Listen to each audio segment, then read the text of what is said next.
It's going to be very interesting. We see a Gangplank ban coming out. I can attest to yesterday. Yeah, taking that away from Jeremy up there. Jeremy almost having a 10 CS per minute at like a 38 at the 38-minute mark. Yeah, that champion can be very, very scary, especially in the slow games. Was it? Yeah, also the band graphics seem to be a bit off. We apologize for that. We're still recovering from our technical difficulties from yesterday. Yeah, we have a little bit of them, but it's, we're here, and they're still going good. We see an Aphelios ban coming out from Huge Minion Difference, which makes sense, so that way we can't see a first pick Aphelios. I'm surprised that we're not seeing like a Cassiopeia ban from here, because Blackberry played that before. Yeah, it is a little surprising. However, I do think the champion could be a little easier to play against. But I'm okay with it because I like not seeing Aphelios in games sometimes. I don't know, especially like with the I don't know how like Riot balances their champions. The 200-year champion, like, they've nerfed that champion in the past 6 patches, like 7-8 patches a row. That's what it feels like. He's still broken. But we do see a Karthus first pick coming out for NG Blossom, which is really interesting because of the buffs they give him. While they were targeted mainly for mid lane, he actually ended up gaining 5 movement speed because he got nerfed. Lost 5 movement speed. Well, so they buffed him and gave him 10, but a couple before that, patches before, he got nerfed by 5 movement speed. So now he's net gain of 5 overall. So his jungle is actually still not bad, even though the Q does 20% less damage to minions now. It's still not the worst clear, and we have seen his win rate spike a little bit in solo queue in the jungle. So that is a kind of a flex champion right now.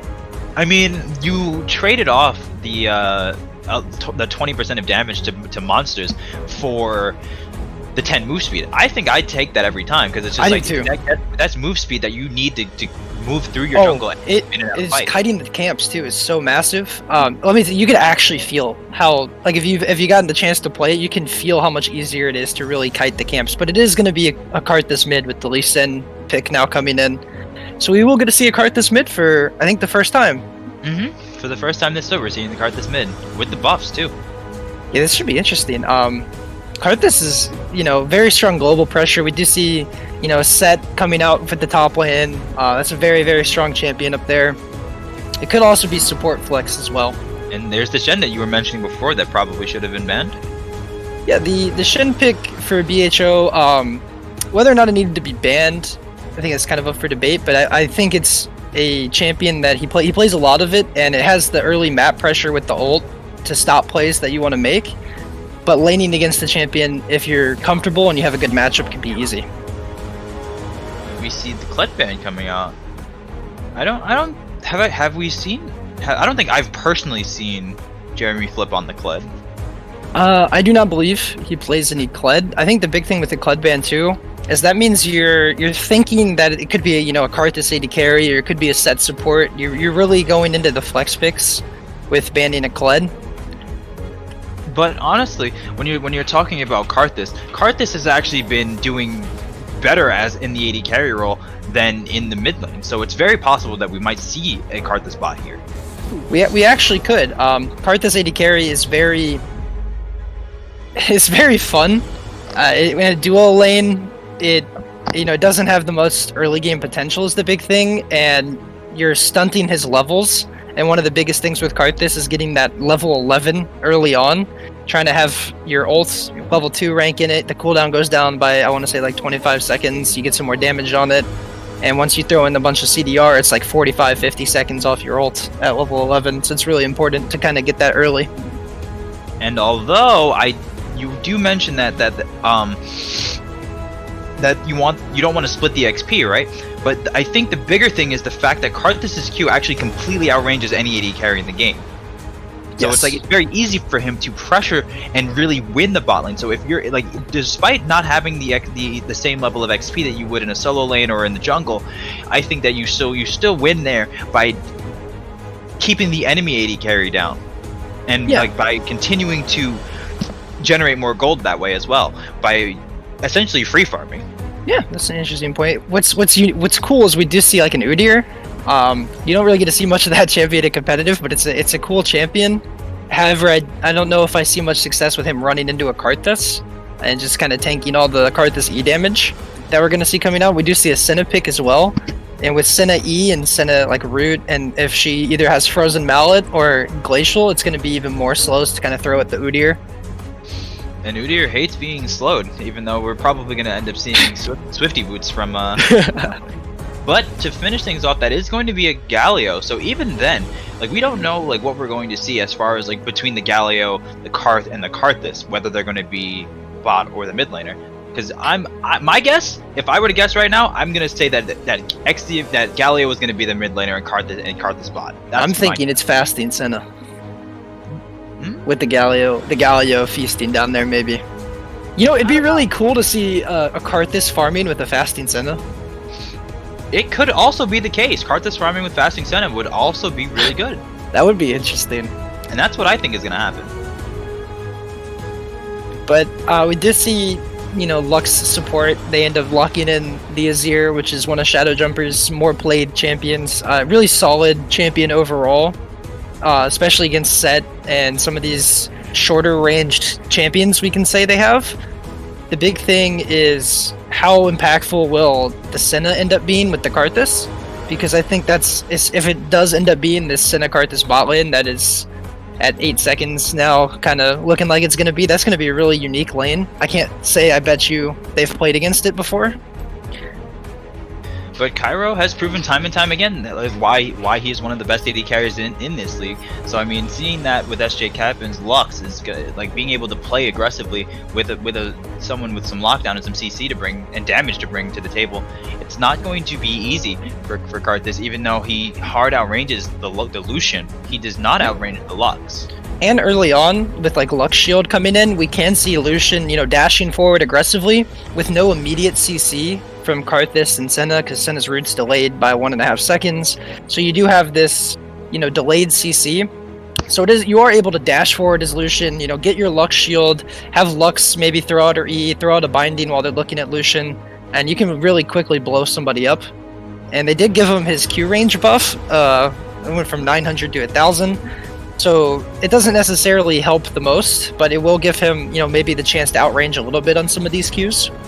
Maybe, but like when you're talking about the range buff was on the tail end of the projectile, not on the cast range. It's important to note to the viewers. But for those who were unaware of what that buff was.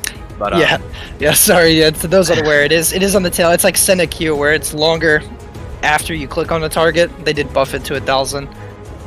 So it's almost like poking through minions is a little better for Lucian now. But I think like the hot place that we're gonna be looking towards is definitely gonna be like here in the mid lane between Shadow Jumper and Black Oreo Cookies. Is like, I think when you're talking about that matchup in particular, Galio doesn't really have a way to get to Azir. No, so Galio doesn't have a good way onto Azir really, unless the Azir kind of, you know, mechanically messes up and you get caught by like Galio E into W. Because Azir should be able to, you know, WE away or WEQ away if he has to. We might even see a cleanse come out if he's really worried about CC, but I don't imagine we will. Probably just TP or barrier. I mean, the only CC they've got on that team is that, like, reliable CC is the Galio. The Galio, yes. the face breaker from Set. Because you can't, you can cleanse the Set stun, but you can't cleanse his ult. I think one of the key things we're going to see too this game is we have, you know, Galio with roam pressure mid. Early on, he might be able to keep the wave pushing with his Q autos on the wave. So we'll have to see how the mid-prio ends up happening, if Azir is able to get mid-prio and keep the melee Galio champion just shoved under tower constantly without getting ganked. Or if he's going to have to cede some pressure, and Galio is going to get to roam the map with Lee Sin. Because I do think Galio Lee Sin roaming anywhere on the map is going to be a very scary prospect. Oh yeah, especially if Lee Sin like lands Q and then Galio just ult on top of it. It's gonna be a very devastating engage from whoever. Because it's not like because both teams have plenty of wave clear, plenty of engage, but the disengage coming in from both teams is not really there. Even though it's more so on the side of NG Blossom, but not so much on Huge Minion Difference. But both teams do have really good comps, in my opinion. Yeah, I like both. I think one of the interesting things that we'll see will be Udyr. If we see this champion coming out and, you know, getting ahead early making some plays on the map, or even, you know, mid and late game if he goes for like a split push style build and he's opening the gates, if he's able to win any 1v1s or put pressure on the map, because that's one of the few champions like in this game I feel that as the game goes on more and more is going to struggle. Lee Sin and Udyr are champions. I don't know, when you see them scaling, you don't really know how they're going to go. And it's like, even like when you get to the mid to late game, Udyr is like an interesting champion. Like, he's able to catch pretty much any champion in the game that he wants to, but it's like, is he going to have the stat check to kill them or to run away from them is the question. Yeah, is he going to be able to, you know, kill them before he just gets popped? And against Karthus, Gallios, like, I don't see a good way for him necessarily in a team fight to just kind of roll over. But if he's split pushing, you know, he might be able to cause a lot of havoc. As Gallios should probably not be able to deal with an Udyr later on, especially Udyr with Conqueror and Phase Rush that we're probably going to see coming out from him. Phase Rush, or not Phase Rush, Nimbus Cloak. Nimbus Cloak. I don't see. Man, they're synonymous now. It's going to be on Galio, but probably not so much on the Udyr, because usually at least when I see, maybe, because usually we see the Celerity Water Walking coming out from the Udyr just for those early game river fights, but then later on we'll see like the Nimbus Cloak starts to outshine, especially when you start having the Blue Smite and you're able to really abuse the Blue Smite's Nimbus Cloak. It's really cool how the meta, or not the meta, the rune change with Nimbus Cloak when they reworked it a little bit from how it went from just ultimate movement speed to, you know, summoner spells, and how it's kind of changed the jungle, because we've seen a lot, like you said, Celerity Water Walking, and now we see some people that just go Celerity with Nimbus Cloak, or some that do Water Walking Nimbus, and there's all sorts of like interesting things you can do because you can change it up. You know, like you said, Nimbus Cloak can outshine later on in the game because you're not always fighting in the river, and especially on a champion like Udyr, the Celerity, you kind of need it, or not need it, but you want it because all your abilities give you movement speed. And being able to have the bonus movement speed, but I do think it's worth noting that Shadow Jumper may that was weird. That was just mine, I guess, because on my screen it said that Shadow Jumper was playing the Karthus with lethal tempo. Wrong team. No, I'm serious. Like when I was looking at it, that's what it looked like. Not looked like. That's exactly what it showed for me, and I was like very concerned and confused. And then I realized that wait, my loading screen is just messed up. Thanks, Riot. Yeah, I love when it does that. It kind of bugs out on you a little bit. But we see Lux having barrier, which is going to be less help for the Lucian, but can be better overall as the game goes on. So a little less in lane, but we do see Karthus with TP, and we have Spellbook and Gallius, so you can have TP. So we can see 3 TPs on the side of NG Blossom, whereas on the other side we have 2 TPs. So we'll see if that global pressure at all with Karthus ults does anything with TP. I don't think TP difference is going to be the big factor in this game. I see a lot of plays happening around bottom. I also see a lot of plays, especially when you've got the Catinator on the Karthus, ready, just sitting there ready to scrap with anybody, especially post 6, ready to stack that Dark Harvest in any of these fights that may end up occurring. And you were talking about Karthus Q outranging most AD carries, and I think it's important to note as well, Lucian is one of the shorter range AD carries in general for auto attacking, so Karthus's E can be even more impactful here with, you know, you hit the W slow and you can kind of run them down with Senna slows and probably get into range for your Karthus E.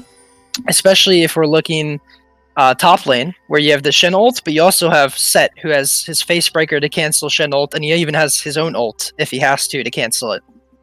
And I think the best thing to note here is the fact that XDME opted for the Glacial Augment, so there's no shortages of slows down here in the bot lane to make sure that Catinator can land those Qs and really wreak havoc when those fights break out. Because although, yes, Cairo is on the Lucian. Yes, Lucian has shorter range. Any fight that breaks out is going to be because Cairo is dashing into him. We do see a level 2 gank mid from the Udyr, burning the flash. That's a really good play. And it's still chasing actually into the jungle. Ignite blown for the Nimbus Cloak proc just to walk away from him. Yeah, that's a really good play.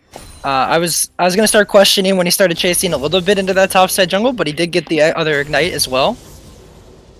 Jeremy And we see flips, solo kill starting off top strong lane. here.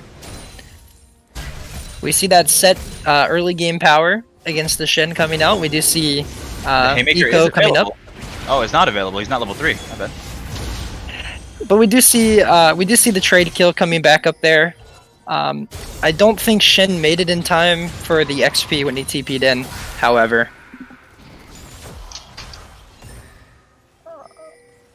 I'm not sure, but I was also questioning how they got in that situation.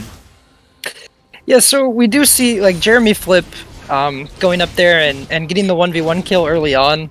I think he had to have kind of known when he was going for that 1v1 kill when he flashed forward after Viho flashed away that he was going to die, because he had just seen the Udyr gank his mid laner and chase into that topside jungle. So, I mean, it's interesting. We could look back. Maybe the Lee Sin could have come up to help him out, but in the end, he just trades 1 for 1. It is a net advantage top lane, though. A little bit. He is down in XP a lot, though. Catnator and XDME shoving the lane just like as I expected. Lee Sin down here in the jungle, able to smite the crab to make sure that CCO is unable to contest him for it. Top Scuttle is still available on the map currently.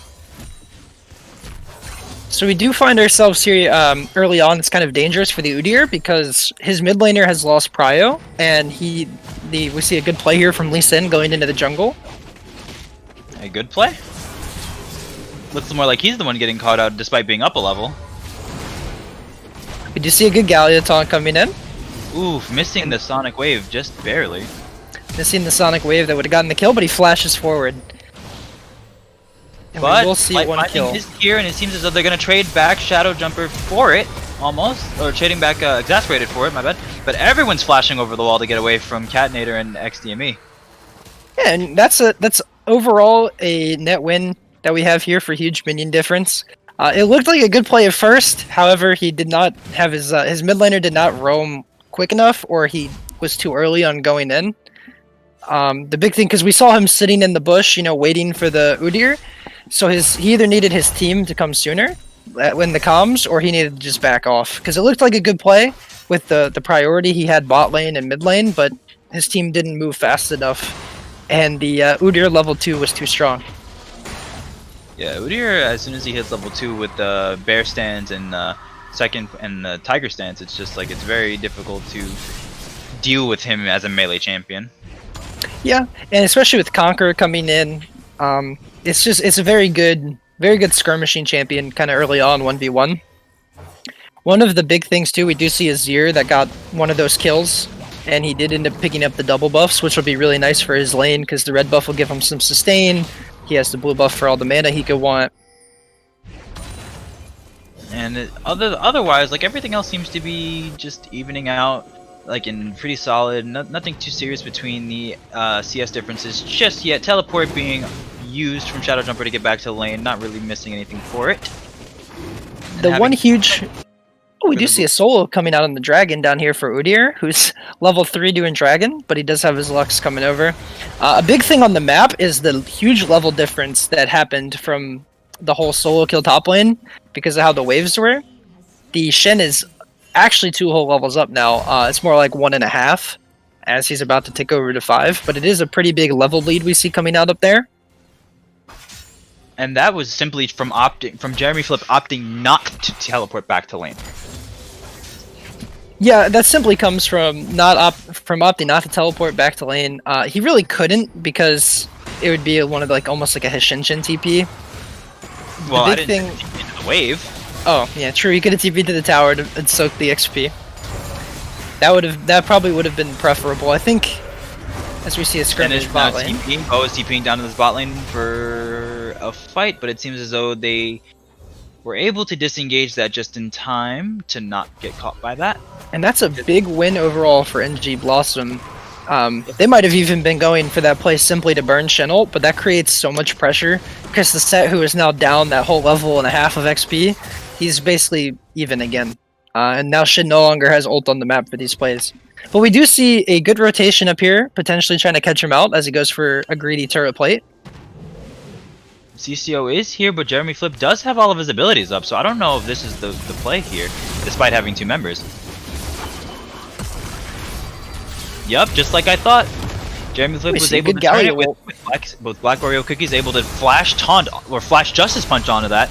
Luckily, the Bo's taunt is able to come down and take Jeremy Flip out right before with the Shadow Dash, which is a net gain. Oh, did you see a 1-for-1? Oh, 3 seconds on the Shadow Dash, which means he might just sit there and eat that just so he can do it. There it is. Oh, and it's not over yet. There's a teleport coming in. I'm assuming from. And we see a TP coming back from Jeremy Flip. Oh, that movement speed. Wait, Shadow Jumper, misplaying? Question mark? That was a little awkward. And the Shin walked up to kind of try to help a little bit too. And meanwhile, on the bot side of the map, we also have a skirmish going on down there. CCO lost most of his health and whatever happened there, and a teleport coming in from Black Oreo Cookies to, I guess, just flex. I don't know what it was for, but it was a flex and a half. There are multiple wards in that tri-bush on the bot side. I think it was mainly to discourage the continuation of the fight, because you had Catinator that was out of mana, and the fight was, I don't know, the fight looked like it was pretty close, like a close 3v3, so maybe he was just trying to keep him away from going in. Because it is his Nimbus Cloak, or his Spellbook ability. And we do see a disconnect. It seems as though Jeremy Flip might be having some technical difficulties, really struggling to keep it together over there. Might be passing through a storm or something. Who knows? So anything could be happening here. We did have a lot of action already. You know, 3 or 4 times as much as last game. I like it. We did say that there was that we wanted to see a lot of it, and here I am sitting here missing things simply because it's just so much going on. It's like, hey, look at the top lane. Oh, now something's happening at the same time in the bot lane. What do I cast? Your Karthus finally hit level 6, man. He's able to press R for the map now, so we do have that, you know, added pressure actually though to worry about. But it seems as though the game is continuing on here. We're talking about unpausing the game, and we are getting back. Jeremy Flip did not do anything here. Is sitting here up in the top lane trying to CS this away. I guess he's looking to push it in. But CCO is here on the top side of the map, so it's something that should be taken into consideration. Facebreaker catches out Bo, gets quite a bit of damage down, but trading back on the empowered Grass proc did quite a bit of damage. Yeah, we do see overall in the map right now, we have the grass procs. We still have a little bit of a level lead up there with the Shen. We do have the CS is kind of even in mid. We do see, like you were saying, the outrange in the bot lane. He is up about 20 CS. That's probably the big focal point down here. We do have, you know, Galio ult to help down there. No TP for Jeremy Flip, so any play that happens bot lane with Shen, he will just have to cancel. Ooh, huge trade going in the favor of Jeremy Flip. Bo not necessarily being able to dodge out the Haymaker, but that's really big because it should force the TP from Shen. Ooh, or he's gonna have to just stay. And he was forced to stay, and Catinator was able to pick it up with the ultimate. Karth, this is like, thank you, team. See you again in 2.5 minutes. Yep, because it is exactly 2.5 minutes. But he actually did pick up his lost chapter though before he pressed R, so he had some CDR. Yeah, he's at a 180 second cooldown right now. So, but we will not be seeing the Cloud Rift this game, so that also means that we will not see a really short Karthus cooldown. Honestly, a little thankful, but do our 10-minute Sinna soul check, and you know, sitting around 26 souls. That's pretty good. It's pretty good. It could be a little bit better, but not quite where XDME probably would prefer to be. Probably wants to be up near that 35 mark. But CCO is down the bot lane, so this is going to turn into something if they're unable to get out. Flash bind landing directly onto XDME will immediately explode with all of the damage that's sitting there. This is a good flash binding. Kind of like last game though, we see the slow reactions as we had Catinator that flashed away from the binding, but XDME was unable to. But it was a really nice play. Really, I love watching like Lux bindings coming in and just people getting deleted. I mean, it's almost like that's what the purpose of that ability. But CCO did try to go for the dragon, but not unbeknownst to him, Jeremy Flip was there. Yeah, so we see. No, we see him trying to, you know, after getting a pick a bot lane, you would think you'd be able to get the dragon, but his bot lane was not able to rotate over. Cairo really out here, forcing out this Shen ultimate, getting a little bit too far from the usage of it. But a Shadow Dash landing on the two of them, and Shadow Jumper just auto-attacking away with the soldiers. There is no more mana for Cairo, unable to do anything more with it. The Lee Sin Dragon's Rage coming out, kicking him away. XCMV, or Bo is really trying to turn that around. Showstopper landing over the wall. Jeremy Flip with 200 HP. Everybody is sitting there with 200 HP, and Shadow Jumper just has no mana to clean the fight up with. Yeah, and we do see a really, really good overall play and fight coming out from the side of NG Blossom there, and it's really, really interesting in what we saw there, because we were saying, we got a pick bot lane, and the bot lane instead did not opt to rotate over and help with the dragon, and we saw Udyr trying to solo dragon, and NG Blossom punish. They kill the Udyr that's soloing the dragon. They know Karthus has TP. Or not TP, they know XDME has his ult up, so when they go for the re-engage fight afterwards, they know they can win it. Yeah, and on top of just the fact that there was just not enough mana across the board for Huge Minion Difference. Because as you saw, Cairo ran out of mana, Shadow Jumper ran out of mana, SJ Capping ran out of mana. There was no mana to be used there, so that was just a really good choice of a fight there on the side of NG Blossom. And we see XDME overextend a little bit in top lane. That's a little confused as to why he was there, but probably to just get some solo XP and get away and reset the wave for yeah, probably trying to help out top. But we do see a huge set right now. We do have the Blade of the Rune King done, the Aegis of Legion coming in, going towards that Death Dance. But I don't know if the Death Dance is the right move here as the next item. Because, I mean, you're really far ahead, so it's not a bad thing to just stack the damage on. But then you also see that you have a Shen there with plenty of damage. But somewhere along the line, Exasperated was taken out. Yeah, so the Udyr invaded the blue buff and was able to kill Exasperated. And then he continued to try to do the blue buff, and we saw Galio walk up and your Karthus pressing R, saying thank you team, see you again in 2 minutes. Huh. Now Karthus got double buffs. Karthus is probably one of the more satisfying champions I would think to play. Maybe I can see why if as an AD carry Catnator would want to pick it, you know? You're so used to always being bullied, and now you get to do the bullying with your R. Oh, Root Bind landing down here in the bot lane, immediately once again exploding XDME. And we see the power of the Lux Lucian. And it was just really weird as the way we saw that, because it was just... Lee Sin's fighting Shen. His Shen's kind of caught up here. Lee Sin dropping the Rift Herald in the river and running right into Exasperated. Oh, a little bit awkward movement going on there. Flash is being burned from both Bo and Jeremy Flip. This is kind of wild watching this chase. Ultimate Flip, he was like, I'm tired of this. I'm not chasing you anymore. I'm going to do this. And XDME, we see a really good play.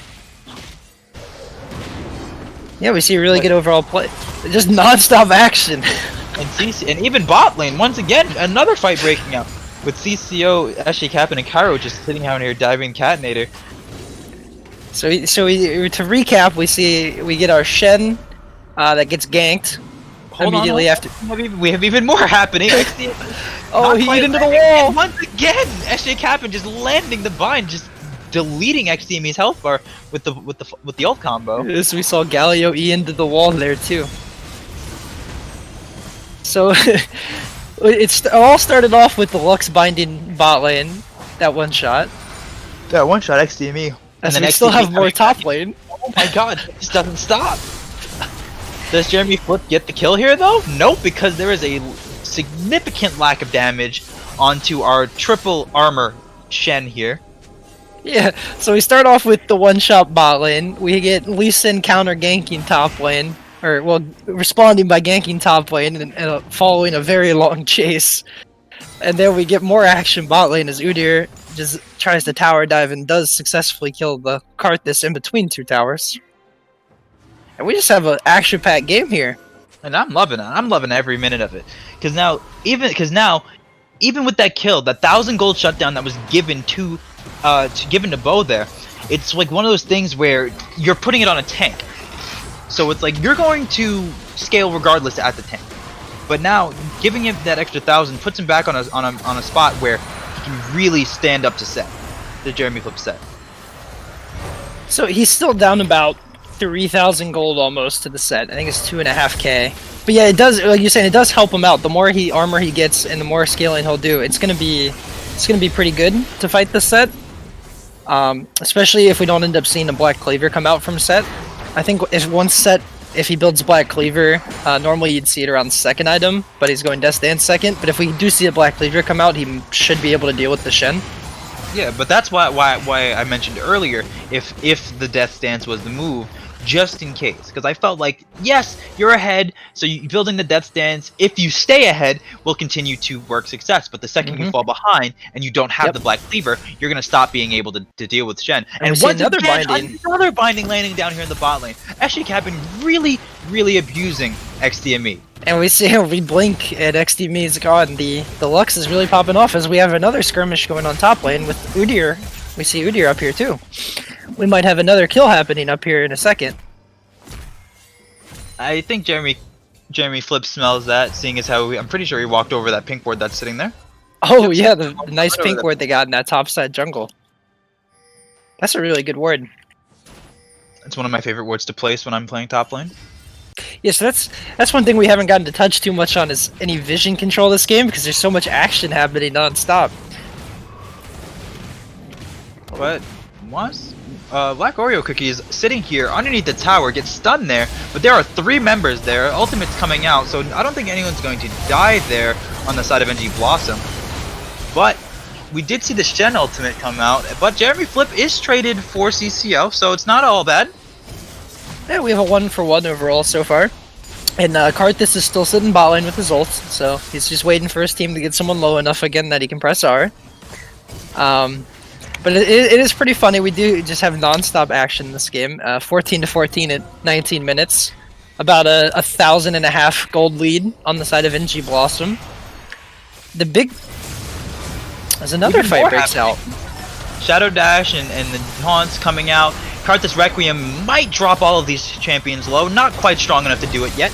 But SJ Cap'n is able to pick up Black Oreo Cookies. So very quickly, SJ Capping, despite being the quote-unquote support, will very much be one of the carries of the game. Yes, he will definitely be putting out a lot of damage. As we see a flash binding. Dropping Exasperated very low. Very strong engage coming in, but not enough damage to find any kills there. And one of the things we're going to see this game with SJ Capping doing damage, as the game goes on, his bindings are going to be one of the most impactful abilities we see in the game. Whether or not he's able to pick off XDME or Karthus or whoever is the most fed at the time. So if we see like constant bindings on Set, it might not matter as much with Set having Merc Treads and his W. As we see a 1v1 down here.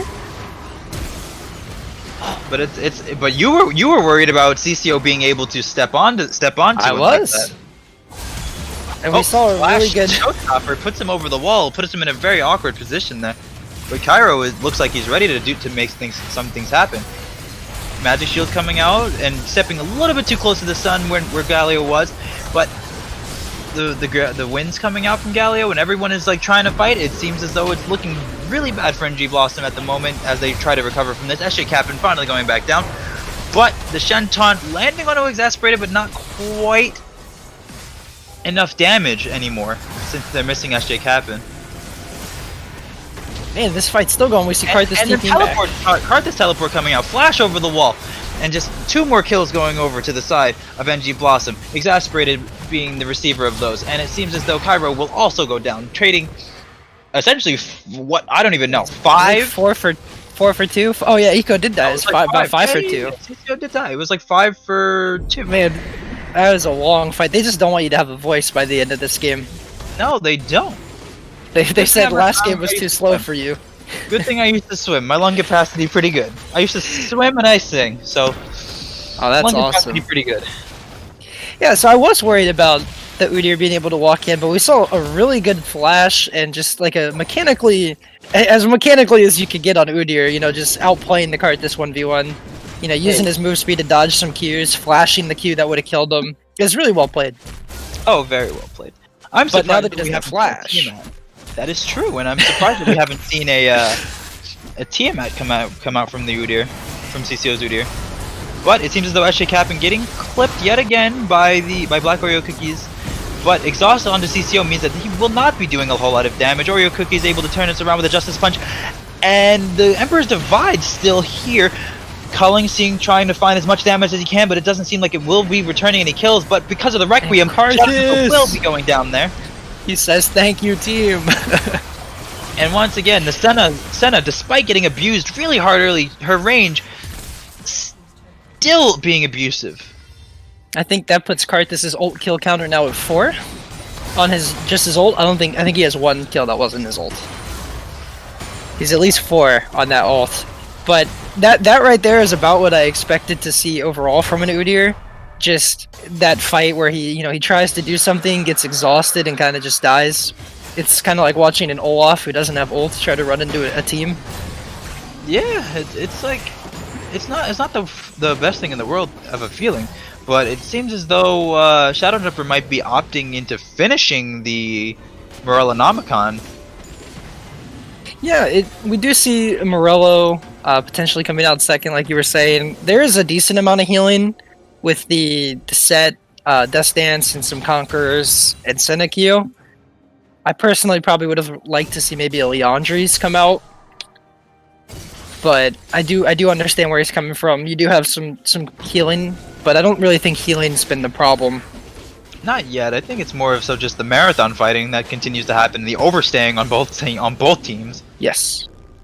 One thing to point out, I was trying to point out like 5 minutes ago, but the action's been non-stop, is the dragons is the big thing. We have 3 coming out here on the side of NG Blossom. They're on Soul Point, and 2 of those dragons are mountains. So their resistance is, it makes Death Dance and Merc Treads just so much more impactful for the people that have them. And I think the thing that we should really be focusing on is how Jeremy Flip opted not to build the Black Cleaver at all, but is looking like it's going to go towards a Dead Man's Plate instead. He's going to build some resistance, and so he's going to be less focused on 1v1ing the Shin, and more just surviving team fights and being kind of a nuisance towards people. And with the way this game has been shaking up, I like it.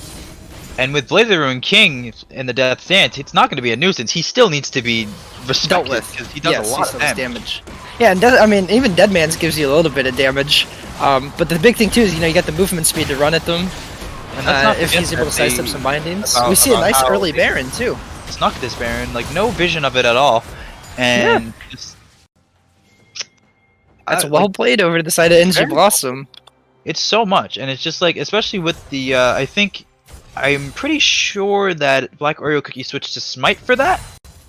It doesn't look like he did not. No, he did not. I think that was actually really good that he didn't too, because I think, a Huge Minion Difference a little bit. We're expecting to see like a Smite from the Galio.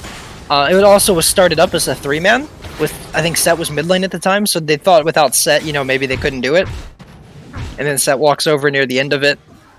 Maybe so, but I think something that's important to note is there was a small skirmish here in the top side where SJ Capping did land a full combo on XDME, and that time she did not explode. Senna did not explode that time. She survived the combo, which is huge. Yeah, the Senna does have the extra health now from the Edge of Night. I like to call it AD Banshee's Veil. It's a really good item for Senna to pick up this game. A lot of times you'll see like a Ghost Blade or something, but Edge of Night can be really good when you're getting picked a lot, especially by someone like Lux.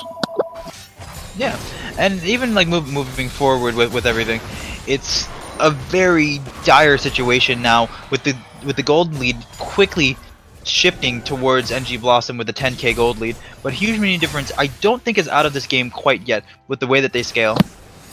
Yeah, they're not quite out of it yet, but this game did explode. Not even 10 minutes ago, I was talking about how we had 14 to 14. It was only about 1.5k gold lead, and now it's about, like you're saying, 10k.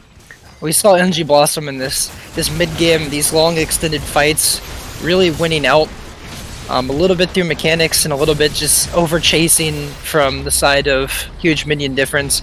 But like I said, they're not out of it. They do have a Zero late game.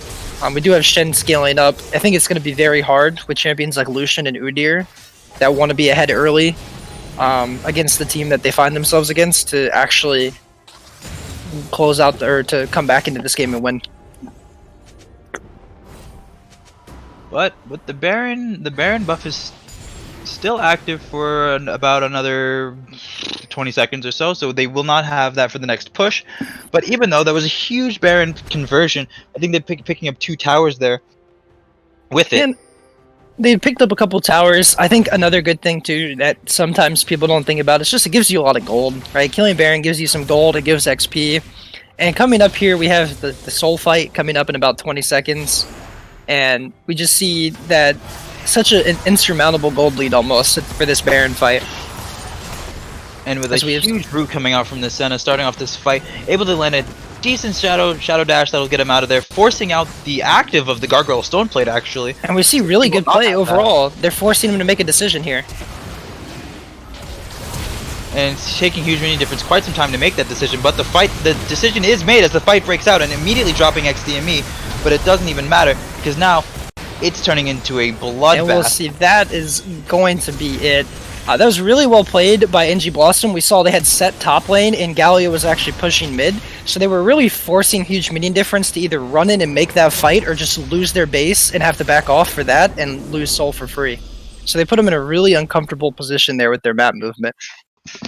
And it was like, I think the focus of that last fight was also what made it work, because they decided that like Huge Minion Difference opted, like CCO specifically opted to flash onto XDME, who is the support, mind you, does a decent amount of damage, but is not the person you want to flash onto in that situation. Especially with how squishy he is with that Triforce that he had when he flashed in, he ended up getting kind of one shot. They had to chase so far because NG Blossom played it well. They backed up. They made them come as far as they could in that river, and we saw TP behind by Set. I mean, even by the time he got in, though, the game was kind of over. But it was a really good Lee Sin play there because when he flashed in, he got immediately kicked. They had that split push in the map going because their group of 3 with the Lee Sin kick to kind of disengage was so solid, and we had Set top lane that was just creating so much pressure. Yeah, I think the huge turning point in my opinion of the game was when Jeremy Flip was able to TP down into that fight that right after they had lost XDME to hand him the triple kill there when everybody was like no mana right after. That big dragon fight. Mm-hmm. Yeah, that's a big turning point because they had a lot of momentum, and then that fight kind of halted everything that they had been doing all game. Yeah, and that does push NG Blossom to 12-0. So it's just one of those things where a Huge Minion Difference will fall to 5-7, but it's still like middle-ish pack. A lot of teams are around there, like 5-7 or 6-6 are the middle pack groups there. But it's just how things ended up at the end there. But we did manage to snag Jeremy Flip for an interview. You want to say hi to everybody? Hey. Well, so unenthusiastic. You good? You out of energy after that game? Yeah, I feel so tired. I know, but no. Okay, I had to run fucking home after work and shit, so I'm a little tired. But that game was so good. That game was actually one of our harder games. Yeah, that was a really close game for you guys. Considering records, you would expect it to be maybe a little easier for you guys, and they put up a really good fight. Yeah, they put up a good fight, but we still put them in really shitty positions. They had to defend their top tower or play for soul. You guys played the map really well with that.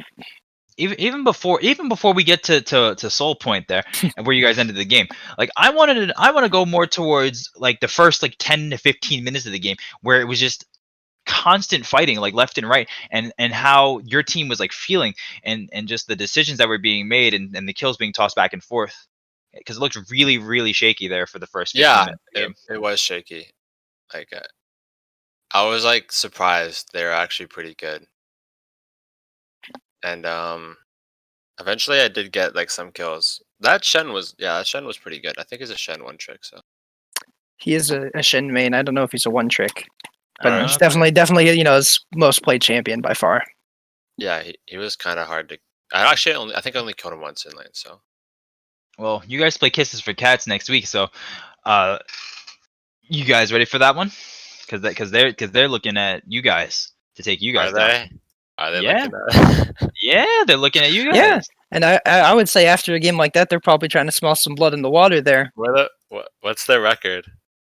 They have won they're 9 what and 7? 4 now? They're 9 They've and won 4 like now. 7 of their last 8, though, right? They started 1-3.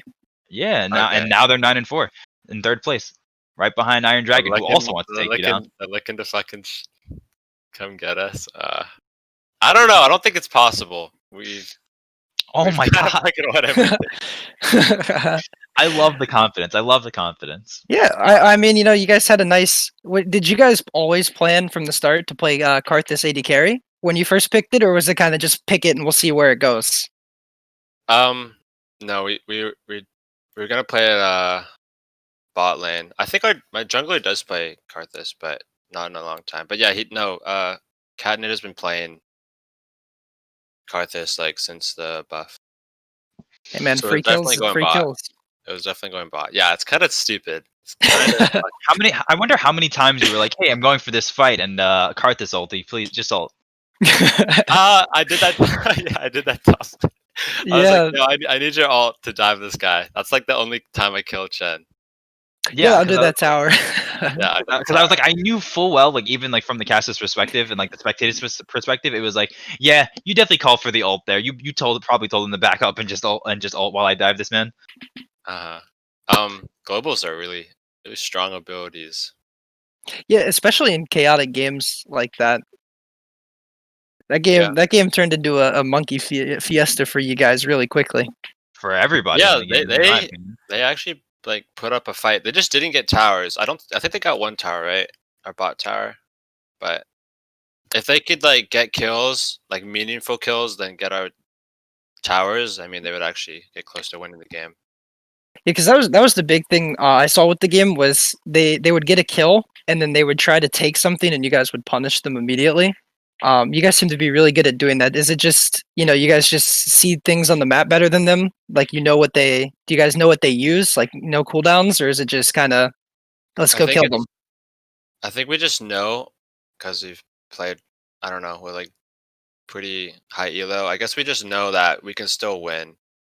Like even if they like pick our like Senna support and say they start Dragon, like if I rotate and I'm like 7-2, it doesn't really mean anything. And then we also have like a huge like team fight comp. Like if we execute like a good Galio ult, they can't even move, so you just kill them all. Yeah, you have a lot of AoE. Now, I think what some people want to find out is about the All-Star game. Like, are you confident that you'll probably be in it? Yeah.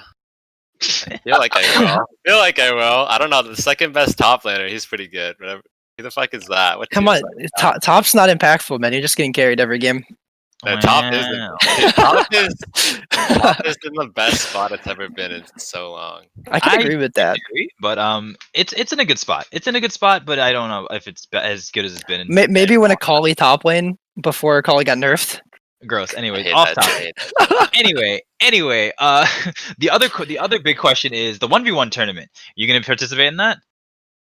Yeah, I could participate in it. It's coming this Friday, the 24th. Yeah. If we see all of NG Blossom out there, I mean, that might be where you guys get your first Ls. Don't worry, I'll hand them to each other. I'll hand them out personally if I need to during the 1v1 tournament. I'll ask my team if they want to play it. Yeah. So, but no, are you gonna play in it? Are you curious if you're thinking about it? I'll think about it. I mean, yeah, I'll play. Who would you most like to 1v1? If you had to pick someone, I guess ALS. In ALS? Yeah. Casters included. He's hoping you're gonna say I want to verse you two then. Us, not any of the other players, the other big name players. I don't have it. I don't know any of the big name players. I don't know any of them.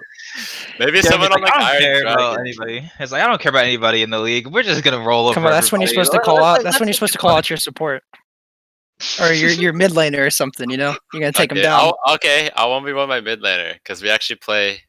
He's an ex top laner, so it actually. Oh, I'm a Urgot versus Urgot. No, Aatrox versus Aatrox. Riven versus Riven. Oh, what are these champions you're listening? I mean, I'm a Riven, so we'll see how that works out for you guys. But it seems we are gonna have to start wrapping this up. Thank you so much for allowing us to interview you, Jeremy. No problem. It's probably one of my favorite interviews, I'd say. Okay, thank you. Yeah, it was fun. I just want to shout out their jungler, by the way. The jungler, Grandmaster, by the way. Wow. Grandmaster jungler. Wow. Pretty good jungler. CCL. Pretty good fucking jungler, dude. There you go. That's Jeremy Flip, everybody. Oh, rank is C. Yeah, thank you very much. Good luck and good luck going forward. Okay, thank you. But anyway, that'll do it for the end of today. That is going to conclude week 7 of the ALS. Our standings are still having NG Blossom up here in first place, with Iron Dragon taking second and Kisses for Cats in third. So we are getting that around to the playoff time. So I really, really think that it's going to be an explosive time, especially after the bold statements that we continue to hear from NG Blossom. But like I said, we just want to shout out one more time the All-Star game. The voting is up, so please cast your votes so that we can find out who you all want to see in the All-Star game. Brown should be on that list, but he's not. But even though I'm not on that list, I will see all of you guys. Invite all your friends to the 1v1 tournament that, once again, I'm saying is on the 24th. It is on Friday. This coming Friday, I will be participating. Hopefully Jake is also going to be participating, because now he's got a target on his back from me. Oh, do I? Yeah, just cause. Okay, maybe. But until then, I will see you all next week. I'm your host, Brown Anonymous, with my boy FB Jake. We'll see you guys Enjoy. later. Stay safe. Man.